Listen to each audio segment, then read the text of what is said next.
Salut à tous, c'est Coquelicot. Donc suite de la vidéo, enfin des deux vidéos sur l'histoire du balancier et sur l'œil d'Horus.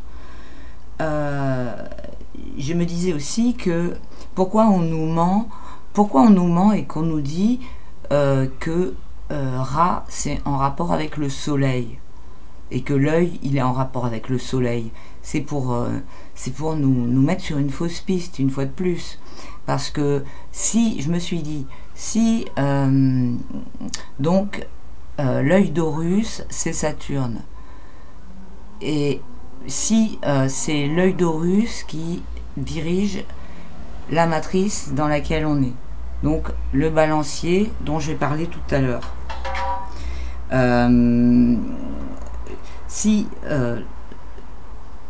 oui, donc tout est basé. Enfin déjà, tout est énergie, ça je l'ai dit aussi dans l'autre vidéo et vous le savez, et tout est basé sur l'extraction d'énergie et le fait que les énergies elles vont dans un sens et dans l'autre, d'accord. Donc l'histoire du balancier, je vais reprendre l'histoire du balancier. Là, mon truc. Donc le balancier, s'il fait comme ça, ce point-là, et que Horus et que Saturne, c'est l'œil, c'est le truc le point central. C'est peut-être ça, il est peut-être là en fait l'œil. C'est peut-être ce point central qui bouge pas et qui forcément, pour induire ce mouvement de balancier, il faut qu'il y ait des énergies. Et un coup, ça va, comme je vous ai dit, dans les énergies de lumière, de divin, etc. Un coup, ça va dans l'absence de divin. Et la seule solution, c'est de se mettre au milieu, là, donc au centre de l'œil. Et donc, quand le balancier, il est vers l'absence de divin, c'est le côté où nous sommes actuellement. C'est donc une super extraction d'énergie négative. Et c'est ce qu'on voit, tout est basé sur l'extraction d'énergie négative. Et quand le balancier il est du côté entre guillemets positif ou de l'amour, du divin, ça continue à être une extraction en fait. Ça continue à être une extraction d'énergie, mais dans l'autre sens.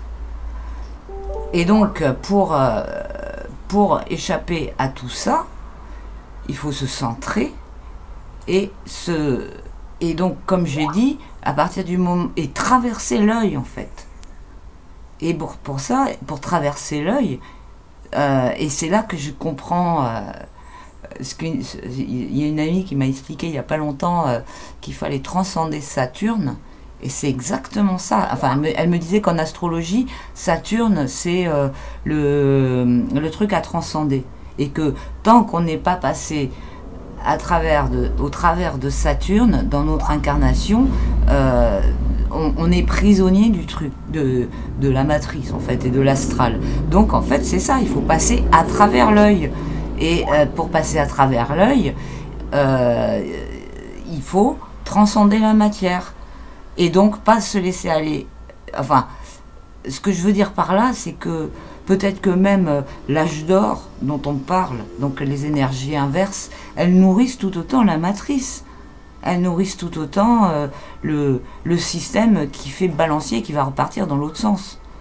Par contre, pourtant, moi, ce dont je suis vraiment sûre, c'est que il existe autre chose en dehors de tout ça, et que le point il est à ce niveau-là. Donc si c'est l'œil, et donc c'est la matière, transcender la matière, donc rester centré dans tout le chaos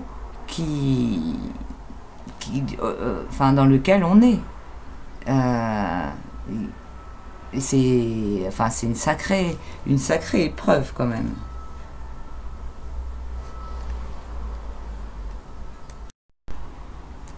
Mais plus on sait tout ça, plus on a du contrôle.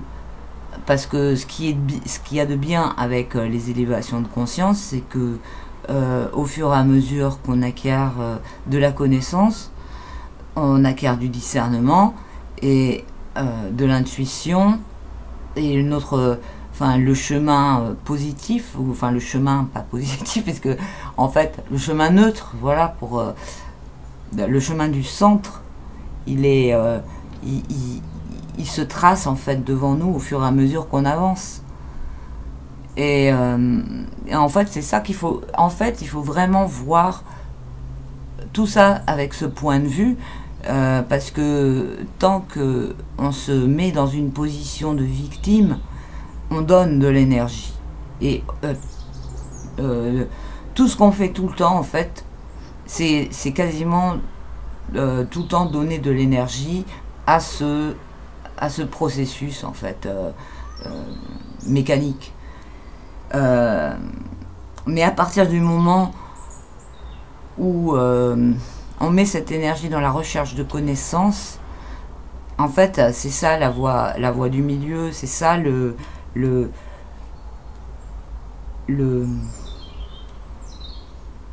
comment dire, la voie pour se centrer, quoi, et pour transcender la matière, en fait. Et c'est pourquoi actuellement on est tellement comment dire, induit en erreur par rapport à plein de trucs. C'est comme un labyrinthe. Enfin, tout est arabiscoté dans tous les sens, tout est son contraire, etc., etc. Mais c'est pour ça qu'il faut comprendre les grands principes, parce que plus vous partez dans le labyrinthe pour essayer de comprendre, plus vous vous emmêlez dans tout, parce que tout est fait de tout et son contraire. Ce qu'il faut, c'est faut s'en éloigner et avoir la vision avec le plus d'altitude possible, pour avoir une compréhension la plus globale possible de tout, quoi, du processus et de son fonctionnement et tout ça. Et je crois que c'est enfin voilà, c'est la façon de trouver l'issue, en fait. Et le plus important, c'est que vraiment vous ayez conscience que c'est la connaissance, c'est ça qui est le plus important. Et c'est ça qu'ils essayent de détruire, de cacher, et c'est vraiment le contrôle par la connaissance, quoi. Et de non seulement de détruire, de cacher, mais surtout de détourner les humains par la matière, hein, par la distraction, avec tout ce qui va être en rapport avec la matière, pour oublier la connaissance, pour faire diversion, pour faire perdre leur temps aux gens, parce que le temps, il est compté. Ça, il faut vraiment... D'un côté, le temps n'existe pas, mais en même temps, le temps est compté. C'est assez compliqué aussi, ça, comme concept. Si vous voyez le temps comme ce mouvement de balancier, en fait, c'est pas du temps, c'est un mouvement. Et c'est en ça qu'il est compté, quoi. C'est suivant les lignes de force d'énergie, en fait, qui prennent le dessus sur l'autre, qui concrétisent le rapport au temps. Le rapport au délai, pas le rapport au temps. Donc ça, voilà, il faut vraiment pas perdre de vue tout ça. Je vais rajouter un truc. Je pourrais faire une vidéo spéciale là-dessus, mais bon, je pourrais le répéter, parce que de toute façon, c'est quelque chose de super important aussi. Faut pas que vous oubliez que nous sommes, en tant qu'humains dotés de conscience et de champs d'énergie, et d'un pouvoir de notre conscience sur ces champs d'énergie, nous sommes vachement plus puissants que tous les dispositifs artificiels qu'il recrée pour imiter cette énergie ou la corrompre, etc. Ce sera jamais aussi fort que l'énergie initiale, quoi, qui vient de nous, et la puissance de notre conscience. C'est comme, vous voyez, c'est comme la finesse de nos muscles et les mouvements qu'on peut faire. Par exemple, la danse. Un robot, il pourra jamais faire de la danse d'une façon aussi sentie qu'un humain. Bah, c'est pareil au niveau des énergies. Si on le travaille, hein, parce que évidemment, si on reste le cul dans son fauteuil, complètement à engraisser son cerveau avec sa conscience calcifiée, là, on est un peu foutu. Mais ce qu'il faut savoir, c'est qu'on est doté des outils pour faire travailler tout ça. Donc il est grand temps de les utiliser et de ne pas se laisser avoir par le pessimisme et la peur, l'angoisse et tout ça, parce que le fait de se voir victime et la peur, ça fait partie du processus d'extraction d'énergie qui fonctionne selon le triangle de Cartman, de bourreau, sauveur, victime. Et c'est un incessant, une incessante triangulation tripolaire. Et en fait, il faut sortir de ça. Comme ça, j'en parlais dans la vidéo sur l'éveil des consciences, je crois. Voilà. Et donc, il n'en tient qu'à nous, en fait, de comprendre tout ça et puis d'agir en fonction. Et aussi, par rapport à tous les produits chimiques qui sont utilisés contre nous, il faut aussi savoir que, alors ça fait peur hein, quand on apprend tous ces trucs, et c'est pas du complotisme, il y a beaucoup d'études qui les démontrent, etc. Mais si ça avait autant d'impact que ils le disent, si ça avait tant de puissance, vu tout ce qu'on se prend dans la gueule entre l'eau, les chemtrails, la bouffe empoisonnée, plein de trucs comme ça, je serais pas là pour vous parler et vous communiquer les pensées que j'ai, enfin voilà, mes raisonnements, etc. Et donc l'être humain, c'est aussi une machine biologique qui s'adapte à son environnement. Et donc ça aussi, je pense que c'est aussi en rapport avec notre conscience, et que plus notre conscience est forte, plus on a un processus qui fonctionne en même temps comme un bouclier et en même temps comme un truc d'adaptabilité qui se met en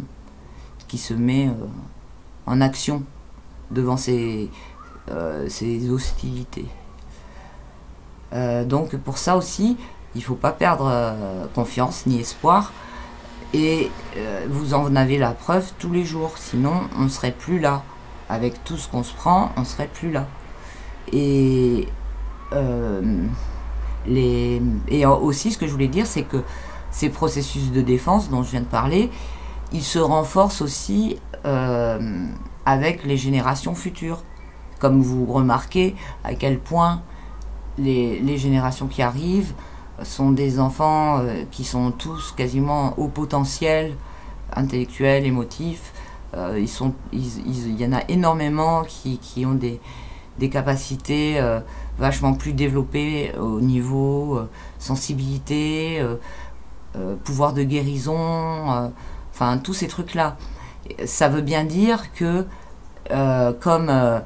c'est comme un antivirus qui se défend, quoi. Il y a un processus aussi en nous qui se met en branle pour se défendre de tout ça. Et en fait, ce processus, il fait partie du truc de balancier que j'expliquais dans l'autre vidéo, où voilà, les forces inverses, quand le balancier va dans un sens, le truc des forces inverses s'exprime, et là en fait ces forces inverses, ce sont celles dont je parle. Et maintenant, en fait, il faut se servir de ces forces-là pour remonter le fil, enfin le centre du balancier et traverser l'œil d'Horus. Je sais pas si vous me suivez. Enfin, voilà, bon. Je vous laisse sur ces réflexions et puis je vous dis à bientôt. Bonne soirée et bonne semaine. Ciao.